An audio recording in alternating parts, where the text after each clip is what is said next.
Sir ওই যে সালিনানে দিয়ে প্রবেশ করে ওই যে সালিয়েট যে বাইরে হবে জামাত পদপ্রার্থী ওনার সাথে গানম্যান আছে স্যার, আমি অ্যালাউ করলাম স্যার।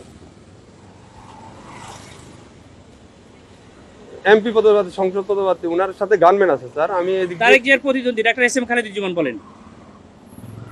স্যার ওই যে বলেন তারেক জিয়ার প্রতিদ্বন্দ্বী 17 আসনে স্যার উনি তো ওইটাই candidate। উনাকে বললাম স্যার, উনি আমার সাথে আমার সঙ্গে একটু কথা বলা যায়।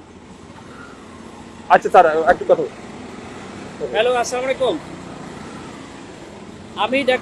আমি doctor S M Khaleduzzaman, Dhaka 17 আসনের জামাত ইসলামীর না, কিন্তু আপনারা তো তারেক জিয়ার জন্য জিব্বা দিয়ে রাস্তা পরিষ্কার করে ফেলতেছেন, তাহলে আমাকে কেন দিবেন না? Why not? আপনি শোনেন, আপনার নাম কি বললেন? আপনি দেশটাকে পরিকল্পিতভাবে আমাদের মধ্যে এটা কেওয়াস সৃষ্টি করতেছেন আপনারা। নো নো নো নো, কেন নয়? আপনারা দেশটাকে ধ্বংসের দিকে নিয়ে যাচ্ছেন এবং কিছু অফিসার নিজেদের ব্যক্তি স্বার্থ হাসিলের জন্য আমাদের সুপরিকল্পিতভাবে 5 আগস্টের পরে আমাদের দেশটাকে আপনারা ধ্বংস করতেছেন। আমাদের দেশটাকে পুরো ধ্বংসের দিকে নিয়ে যাচ্ছেন আপনারা।